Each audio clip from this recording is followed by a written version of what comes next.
سامعین محترم، یہ ہر کوئی جانتا ہے کہ محترم سہیل احمد گوندل صاحب وہ اس پورے ضلع کے لیے، پورے علاقہ کے لیے ہمارے تحریک منہاج القرآن کا سرمایہ تھے، اور ان کے جنازہ کا جو منظر پورے گاؤں والوں نے دیکھا، اور کئی لوگوں نے بعد میں مجھ سے سوال کیا کہ جنازے تو ہم نے سینکڑوں دیکھے ہیں، لیکن سہیل صاحب کے جنازہ کا جو منظر تھا وہ ایک جدا تھا کہ گھر والے، ان کے برادران، ان کے بھائی وہ تو افسردہ تھے ہی، لیکن جنازہ گاہ کے اندر یوں لگتا تھا کہ ہر بندہ ہی ان کے گھر والا ہے۔ یعنی سگے بھائی تو روتے ہیں، سگے خونی رشتہ دار تو روتے ہیں، لیکن سہیل صاحب کے جنازہ کا جو منظر تھا، سینکڑوں لوگ سسکیاں لے لے کے رو رہے تھے، اور عام مہمان آنے والے یہ فیصلہ نہیں کر پا رہے تھے کہ ان کے گھر والا کون ہے۔ تو سامعین، آج جو چند لمحات نصیب ہو رہے ہیں، میں یہ جملہ عرض کرنا چاہتا ہوں، یہ نقطہ سمجھانا چاہتا ہوں کہ سہیل گوندل صاحب نے تحریک منہاج القرآن کو کیا دیا، اور پھر تحریک منہاج القرآن نے سہیل صاحب کو کیا دیا۔ اگر سہیل گوندل صاحب کی خدمات کو دیکھیں تو میں نے عرض کیا تھا کہ بادشاہ پور کی سرزمین پر 12 ربیع الاول جشن میلاد مصطفیٰ صلی اللہ علیہ وآلہ وسلم کا آغاز، وہ جو چند لوگوں کی سعادت میں آیا، ان میں ایک نام محترم سہیل احمد گوندل صاحب کا ہے۔ اس کے علاوہ ساری زندگی میں کم و بیش آپ کا منہاج القرآن کے ساتھ 33 سے 35 سالہ تعلق ہے، اور سارا تعلق وفا پہ مبنی، سارا تعلق استقامت پہ مبنی، اور اس 33 سالہ دور میں آپ نے سینکڑوں دروس عرفان القرآن منعقد کروائے۔ اس کے علاوہ میں بات ختم کرنے کی طرف، اختصار کی طرف آتا ہوں۔ بادشاہ پور کی سرزمین پر منہاج القرآن اسلامک سینٹر، جہاں پہ 100 سے زائد بچے قرآن پاک پڑھ رہے ہیں، اور آج کل جہاں پر درس نظامی کی کلاسز چل رہی ہیں، 14 سے 15 علماء کرام درس نظامی کے پہلے سال کا امتحان دے چکے ہیں۔ اس اگر منہاج القرآن اسلامک سینٹر کی بنیادوں کو دیکھیں گے تو بنیادوں میں نام سہیل گوندل صاحب کا نظر آئے گا،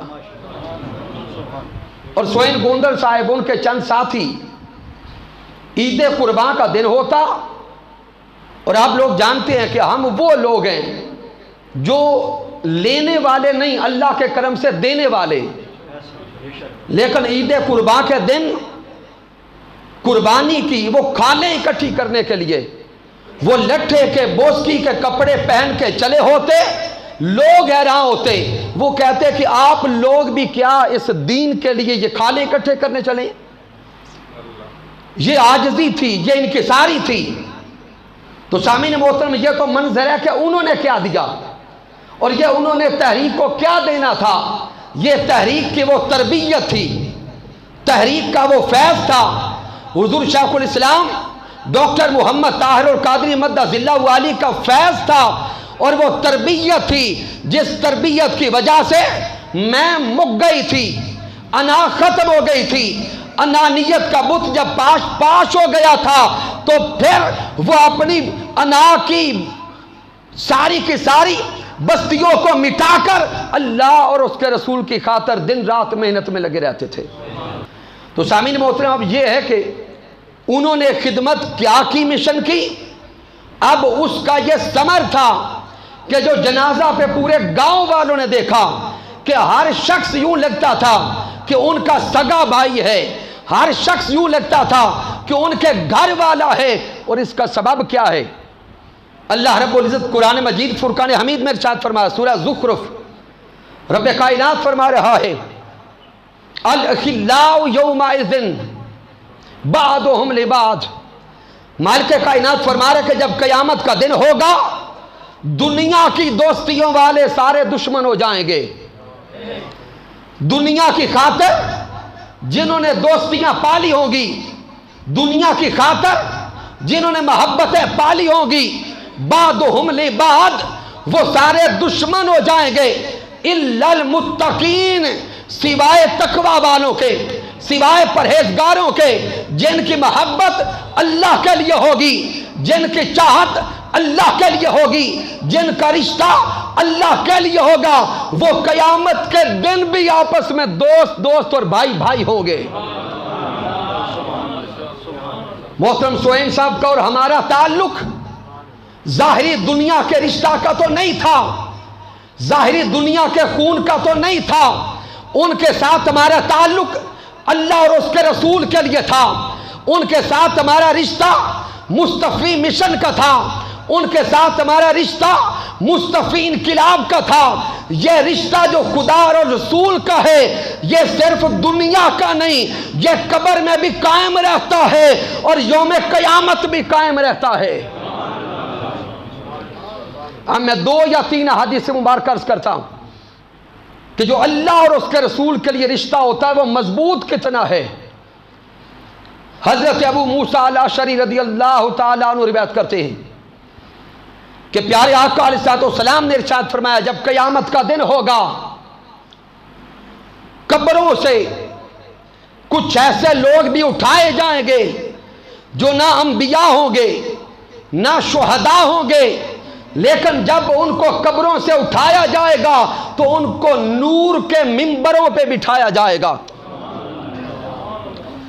یوم قیامت وہ لوگ نور کے ممبروں پر بیٹھے ہوں گے، اللہ کے قرب میں بیٹھے ہوں گے، رب کائنات کی معرفت پا رہے ہوں گے۔ ان کو دیکھ کر میرے آقا فرماتے ہیں انبیاء بھی رشک کریں گے، شہداء بھی رشک کریں گے۔ پھر آقا علیہ السلام سے صحابہ عرض کرتے ہیں اے سونے محبوب، اگر وہ انبیاء بھی نہیں ہوں گے، شہداء بھی نہیں ہوں گے، بیٹھے نور کے ممبروں پر ہوں گے، اللہ کے قرب کی لذتیں پا رہے ہوں گے، تو اے سونے آقا پھر ہمیں بتا دے وہ ہوں گے کون؟ ان کا آپس میں رشتہ کیا ہے؟ ان کی رب کی بارگاہ میں مقبولیت کا سبب کیا ہے؟ تو میرے آقا فرماتے ہیں سن لو، وہ جو نور کے ممبروں پر بیٹھے ہوں گے، اللہ کے قرب کی لذتیں پا رہے ہوں گے، انبیاء بھی ان پر رشک کریں گے، وہ جان لو نہ نبی ہوں گے نہ شہید ہوں گے، وہ عاشق ہوں گے جو دنیا میں خدا اور مصطفیٰ کی وجہ سے آپس میں محبت کرتے ہوں گے۔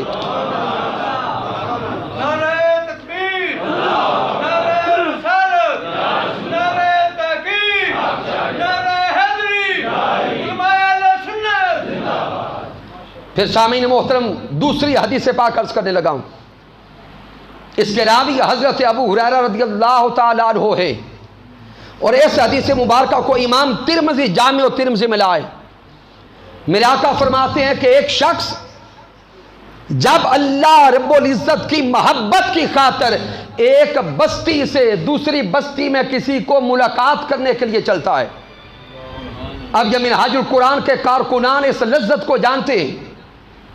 ہم سینکڑوں بار یہاں سے منڈی باؤدین جاتے ہیں، ذاتی کوئی کام نہیں ہوتا، سیف اللہ طارق صاحب سے ملاقات کرنی ہے، کیوں؟ خدا رسول کے لیے۔ آج محترم اعظم گجر صاحب آئے، سیف صاحب آئے، چیمہ صاحب آئے، دیگر دور دراز سے لوگ آئے، ان سے پوچھے بھی کوئی رشتہ تھا؟ کہیں گے نہیں، کوئی خونی رشتہ نہیں تھا۔ اب یہی جملے حدیث پاک میں آ رہے ہیں۔ میرے آقا فرماتے ہیں ایک شخص صرف اللہ رب العزت کے رشتہ کی خاطر، اللہ کی محبت کی خاطر ایک بستی سے دوسری بستی میں کسی سے ملاقات کرنے چلتا ہے۔ میرے آقا فرماتے ہیں رب کائنات ایک فرشتے کو راستے میں بھیجتا ہے، وہ فرشتہ اس سفر کرنے والے مسافر سے راستے میں انسانی صورت میں ملاقات کرتا ہے اور ملاقات کر کے کہتا ہے اے سفر کرنے والے بتا کہاں جا رہا ہے؟ توجہ کرنا، اے سفر کرنے والے بتا کہاں جا رہا ہے؟ وہ مسافر کہتا ہے کہ میں یہاں سے لاہور جا رہا ہوں، میں یہاں سے منڈی بہاؤدین جا رہا ہوں، دنیا کے کسی کونے میں جا رہا ہوں۔ بھئی کیا کرنا ہے؟ وہ کہے گا وہاں پہ کسی سے ملاقات کرنی ہے۔ اب میرے آقا فرماتے وہ فرشتہ جو انسانی صورت میں آتا ہے وہ سوال کرے گا، بھئی ملاقات کرنے جا رہے ہو، کیا تمہارا کوئی اس پر احسان ہے؟ توجہ کرنا، کیا تمہارا کوئی اس پر لین دین ہے؟ وہ بندہ کہتا ہے نہیں، کوئی لین دین نہیں۔ کیا اسے کوئی ادھار قرض دیا تھا وہ لینے جا رہے ہو؟ وہ بندہ کہے گا نہیں، کوئی قرض نہیں لینے جا رہا۔ کیا کوئی دنیا کا کام کرنے جا رہے ہو؟ وہ بندہ عرض کرتا ہے نہیں، کوئی دنیا کا کام نہیں۔ تو پھر بتاؤ کیا کرنے جا رہے ہو؟ وہ بندہ عرض کرتا ہے نہ تو اس سے ملاقات کرنے جا رہا ہوں جس سے قرض لینا ہے، نہ کوئی دنیا داری کا کام، نہ دنیا کا لالچ، نہ دنیا کا حرص، اس سے ملاقات کرنے صرف اپنے مشن کی خاطر جا رہا ہوں، اس سے ملاقات کرنے صرف اللہ کی محبت میں جا رہا ہوں، اس سے ملاقات کرنے صرف رسول اللہ کی محبت میں جا رہا ہوں۔ وہ فرشتہ جواب دیتا ہے اے اللہ کی محبت میں اس سے ملاقات کرنے کے لیے سفر کرنے والے، جس طرح تو آج اس سے محبت کا دعویٰ کر رہا ہے وہ رب بھی تجھ سے محبت کا اعلان کرتا ہے۔ اللہ فرماتا ہے کہ میں تو اس بندے سے محبت کرتا ہوں۔ پھر سامعین محترم تیسری اور آخری حدیث پاک دینے لگا ہوں۔ حضرت سعید بن مسیب رضی اللہ تعالیٰ عنہ بیان فرماتے کہ ایک دن میری ملاقات حضرت ابو ہریرہ رضی اللہ تعالیٰ عنہ سے ہو گئی، اور یہ حدیث مبارکہ امام مسلم صحیح مسلم میں لائے۔ حضرت سعید بن مسیب رضی اللہ تعالیٰ عنہ بیان کرتے ہیں کہ میری ملاقات ہوئی حضرت ابو ہریرہ رضی اللہ تعالیٰ عنہ سے، تو حضرت ابو ہریرہ فرماتے ہیں بھئی میں دعا کرتا ہوں کہ تیری اور میری ملاقات جنت کے بازاروں میں ہو۔ حضرت ابو ہریرہ حضرت سعید بن مسیب سے کہتے ہیں میں اللہ کی بارگاہ میں دعا کرتا ہوں کہ تیری اور میری ملاقات جنت کے بازاروں میں ہو۔ حضرت سعید بن مسیب حیران ہو کے عرض کرتے ہیں اے حضرت ابو ہریرہ رضی اللہ تعالیٰ عنہ، کیا جنت میں بھی کوئی بازار ہوں گے؟ بھی سوچے نا، سوال آئے گا ذہن میں، کیا جنت میں بھی کوئی بازار لگا ہوگا؟ تو حضرت ابو ہریرہ فرماتے ہیں میرے سونے محبوب نے فرمایا تھا، تاجدار کائنات نے فرمایا تھا کہ جب جنت والے جنت چلے جائیں گے، یوم قیامت گزر جائے گا، جنتی جنت میں ہوں گے، تو جو دنیا کا حساب سے یوم جمعہ ہے یہ جنت میں بازار لگا کرے گا۔ آئے ہر جمعہ کے دن جنت میں بازار لگا کرے گا، اور اس بازار میں جائیں گے جو اللہ کی خاطر آپس میں محبت کرتے ہوں گے۔ آئے جو اللہ کے لیے آپس میں محبت کرتے ہوں گے، جو اللہ کے لیے آپس میں پیار کا رشتہ رکھتے ہوں گے۔ پھر حضرت سعید بن مسیب عرض کرتے ہیں اس جنت کے بازار کا عالم کیا ہوگا؟ اس جنت کے بازار میں کیا ملے گا؟ وہاں کا سودا کیا ہوگا؟ تو حضرت ابو ہریرہ فرماتے ہیں میرے آقا نے فرمایا وہ جو جنت میں بازار لگے گا اس جنت کے بازار میں اللہ کا دیدار ملے گا۔ جنت کے بازار میں اللہ کا دیدار نصیب ہوگا۔ جو بندہ جس درجے کے اہل ہوگا، جس درجے کے قابل ہوگا، اسی درجہ میں لے جا کر اتنے پردے اٹھا کے اسے اللہ کا جلوہ کرایا جائے گا۔ پھر سامعین محترم میرے آقا فرماتے ہیں کہ جب جنتی جنت چلے جائیں گے، کچھ لوگ جنت میں جا کر بھی روتے ہوں گے، جنت میں جا کر بھی تڑپتے ہوں گے، جنت میں جا کر بھی بلکتے ہوں گے۔ مالک کائنات فرشتوں سے فرمائے گا فرشتوں میرے ان بندوں سے پوچھو یہ جنت میں آ کے بھی روتے ہیں؟ یہ جنت میں آ کے بھی روتے ہیں؟ یہ جنت میں بھی آنسو بہاتے ہیں؟ وجہ کیا ہے؟ وہ فرشتے آئیں گے ان جنت میں رونے والوں کے پاس اور آ کے کہیں گے کہ رب پوچھ رہا ہے ارے بندو جنت میں آ کے روتے کیوں ہو؟ یہ جنت رونے کا مقام تو نہیں ہے، یہ تو سکون کی جگہ ہے، آرام کی جگہ ہے، تو روتے کیوں ہو؟ وہ جنت میں رونے والے فرشتوں سے کہیں گے کہ ہمیں تاجدار کائنات نے خبر دی تھی کہ وہ دیوان گان مصطفیٰ، وہ عشاقان خدا جو اللہ کے عشق میں رہتے ہوں گے، اللہ کی محبت میں، اللہ کے عشق میں، اللہ کی چاہت میں آپس میں تعلق رکھتے ہوں گے، جب جنت میں جائیں گے پردے اٹھا کے ان کو اللہ کا دیدار عطا ہوگا۔ ہم روتے ہیں کہ ہمیں اللہ کا دیدار نصیب ہو جائے، ہم روتے ہیں کہ مالک کائنات کا جلوہ نصیب ہو جائے۔ فرشتے رب کی بارگاہ میں جا کے عرض کریں گے اے مالک کائنات وہ تو تیرے دیدار کے لیے ترستے ہیں، وہ تو تیرے دیدار کے لیے تڑپتے ہیں، وہ تو تیری ملاقات کے تمنائی ہیں۔ مالک کائنات پوچھے گا کیا میرا دیدار چاہتے ہیں؟ فرشتے عرض کریں گے ہاں مولا وہ تو تیرے تمنائی ہے، تیری ملاقات چاہتے ہیں۔ پھر مالک کائنات حکم دے گا فرشتوں اگر وہ میرے عاشق ہیں، میرے دیوانے ہیں، پھر پردے اٹھاؤ ان کو میرا دیدار کراؤ۔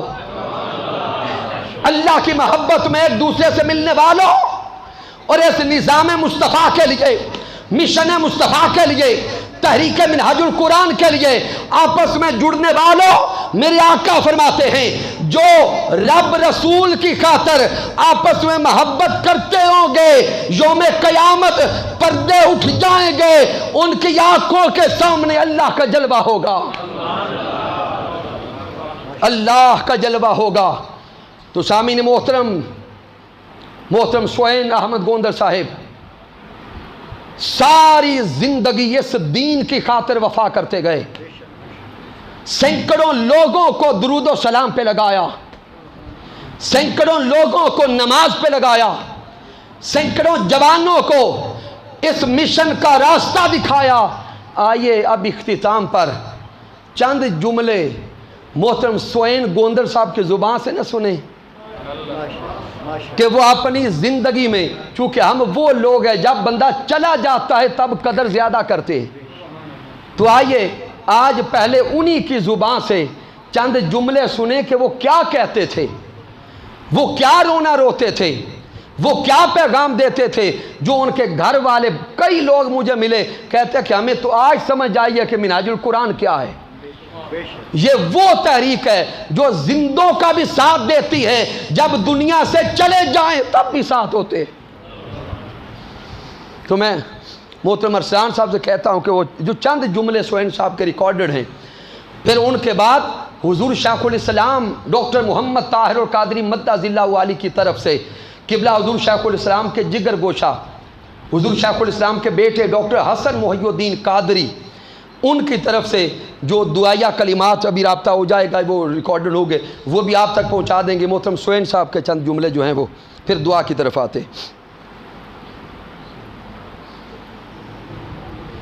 قرآن پاک دے اندر فرمایا سورہ مائدہ آیت نمبر 11 کہ اللہ نے اس قوم کی حالت نہیں بدلی جیڑی قوم خود اپنی حالت تبدیل کرنے واسطے کوشش نہیں کرتی۔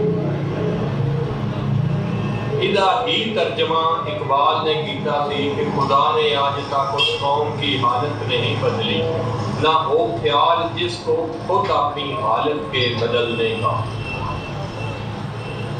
دوستو ہم نے اپنے آپ کو بدلنے کی کوشش کرنی ہے۔ تحریک منہاج القرآن ایک تحریک ہے جو پوری دنیا کو، جس کا وعدہ ہے کہ پوری دنیا کو میں ٹھیک کرنے کی کوشش کروں جس کے ادنا سے ممبر ہم بھی ہیں۔ ہمیں بھی اس کوشش میں مکمل طور پہ حصہ لینا چاہیے۔ ہم نے دیکھنا ہے اپنی جھوسی بادشاہ کہ ہماری یونین کونسل میں ہم کس طرح تبدیلی لے آ سکتے ہیں۔ ہر ظلم کے خلاف آواز اٹھانا ہمارا فرض ہے۔ ہمیں ہر برائی کے خلاف آواز اٹھانی چاہیے۔ ہمیں ہر برے کو برا کہنا چاہیے۔ سامعین محترم، آپ نے سنا کہ یہ وہ جنون تھا جو ساری زندگی ان پہ طاری رہا۔ اب اس جنون کا ثمر کیا ملا کہ آج کے انشاءاللہ تعالی اس ختم پاک آخری دعا میں 125 کے قریب قرآن مجید فرقان حمید کا ثواب، 15 لاکھ مرتبہ درود پاک کا ثواب اور دیگر ذکر و اذکار کا ثواب تو ہم پیش کریں گے، لیکن ان کی مغفرت کے لیے دعا قبلہ حضور شیخ الاسلام ڈاکٹر محمد طاہر القادری صاحب نے کروائی۔ ان کی مغفرت کی دعا آپ کے شہزادوں نے کروائی۔ ان کی مغفرت کے لیے دعا مرکز منہاج القرآن گوشہ درود میں ہوئی، اور اس وقت تک جو میرے علم میں ہے کوئی 400 سے 500 مقامات پر ان کے لیے مغفرت کی دعاؤں کا اہتمام ہو رہا ہے۔ یہ سوچیں، بادشاہ پور کی سرزمین پہ رہنے والا ایک عام سا بندہ جسے ہم عام ہی کہتے رہے، آج جب وہ دنیا سے گیا ہے تو سینکڑوں جگہوں پر اس مشن کی برکت سے اس کے لیے مغفرت کی دعائیں ہو رہی ہیں۔ اب حضور شیخ الاسلام کے شہزادے محترم ڈاکٹر حسن محی الدین قادری وہ دعائیہ کلمات، پھر ہم آخری اپنی دعا کی طرف آتے ہیں۔ بسم اللہ الرحمن الرحیم۔ مجھے علامہ مولانا محمد ادریس صاحب نے اطلاع دی ہے کہ ملک وان کے ہمارے تحریک منہاج القرآن کے دیرینہ ساتھی عظیم لیڈر محترم سہیل صاحب، ان کا انتقال ہوا ہے۔ انا للہ و انا الیہ راجعون۔ اللہ رب العزت کی بارگاہ میں ہم دعا کرتے ہیں کہ اللہ تعالیٰ ہمارے عظیم ساتھی سہیل صاحب کے درجات بلند فرمائے، اور آقا صاحب والسلام کی شفاعت سے بہرور فرمائے، اولیاء صالحین اتقیاء ابرار کی معیتوں میں بلند مقام عطا فرمائے، اور انہیں جنت الفردوس کے اعلیٰ مقامات عطا فرمائے، اور ان کی قبر کو تحت نگاہ وسعت عطا فرمائے۔ اللہ رب العزت اپنی رحمت ان کی قبر پر سایہ فگن رکھے، اور آقا صاحب والسلام کی قبر مبارک کا سایہ عطا ہو۔ اس مشن منہاج القرآن کی ساری زندگی ہمارے یہ عظیم ساتھی خدمات سر انجام دیتے رہیں۔ باری تعالیٰ وہ خدمت منہاج القرآن ان کے لیے توشہ آخرت بھی ہو جائے اور قبر میں نور بن جائے، اور مراحل قبر اس کے صدقے سے آسان ہو جائے۔ اللہ رب العزت کی بخشش فرمائے، اپنی رحمت فرمائے، اور حضور سیدی شیخ الاسلام کی توجہات اور دعاؤں کے صدقے سے اللہ تعالیٰ یہ سارے مراحل آسانی سے طے بھی فرما دے اور اعلیٰ مقامات بھی عطا فرمائے۔ ان کے لواحقین کو، ان کے اہل خانہ کو اللہ رب العزت صبر جمیل اور شکر جزیل کی توفیق عطا فرمائے، اور ان کے لیے صدقہ جاریہ بننے کی توفیق دے۔ والسلام علیکم ورحمۃ اللہ وبرکاتہ۔ سامعین محترم، میں آخری جو جملے عرض کرنے لگا ہوں، سہیل صاحب کے بھائی محترم الطاف بھائی موجود ہیں، محترم عباس بھائی موجود ہیں، ان کے خاندان کے دیگر سارے لوگ موجود ہیں۔ جس طرح اس خاندان کے ساتھ ہماری محبتیں اور ہمارا تعلق سہیل صاحب کی اس ظاہری زندگی میں تھا، ہمارے لیے سہیل صاحب آپ بھی آج بھی موجود ہیں، چونکہ ہمارا اور ان کا رشتہ صرف اس ظاہری جسم کا نہیں ہے، یہ روح کا تعلق ہے، اور یہ قیامت تک کے لیے ہے۔ اس لیے پورے خاندان کے ساتھ ہماری وہ محبتیں آج بھی اسی طرح قائم ہیں، اور پورے خاندان کے ساتھ انشاءاللہ تعالی یہ پورے تحریک منہاج القرآن کے قائدین بیٹھے ہیں، ڈسٹرکٹ کی پوری قیادت بیٹھی ہے، تحصیل کے لوگ بیٹھے ہیں، وہ محبتیں پورے خاندان کے ساتھ جس طرح کل تھیں اس طرح آج بھی ہیں، اور انشاءاللہ تعالی یہ قائم اور دائم رہیں گی۔ رب کائنات سب کو آقا علیہ الصلوۃ والسلام کی بارگاہ کا ادب، محبت اور چاہت نصیب فرمائے۔